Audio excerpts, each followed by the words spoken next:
PJ Wali Kota Palembang kembali melakukan rotasi jabatan khusus eselon 3 di mana sebanyak 91 pejabat struktural telah dilantik oleh PJ Wali Kota Palembang.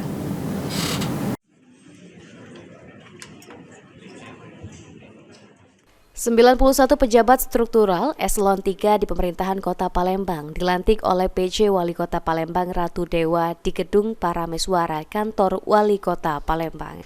Dalam pelantikan ini, Ratu Dewa mengatakan kepada para pejabat yang dilantik untuk mempercepat proses pelayanan serta meningkatkan program-program yang menyentuh masyarakat. Selain itu juga, Ratu Dewa mengatakan supaya para pejabat yang dilantik segera turun ke lapangan guna mengetahui kondisi di lapangan.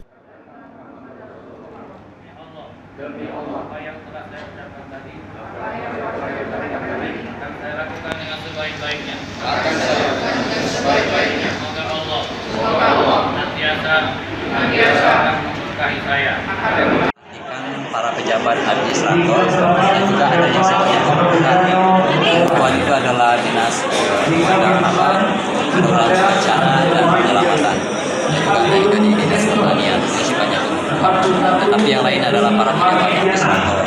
Harapan saya dengan adanya pejabat baru ini lebih ada percepatan terhadap seluruh pelayanan yang ada, dan juga saya minta pimpinan para pejabat yang baru segera konsolidasi secara internal dan konsolidasi bagaimana membuat program-program yang menyentuh langsung kepentingan warga dan masyarakat.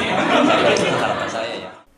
Para pejabat eselon 3 yang dilantik yaitu para sekretaris dinas dan kabid di lingkungan Dinas Kota Palembang serta beberapa camat di Kota Palembang. Ilham Wahyudi, PAL TV.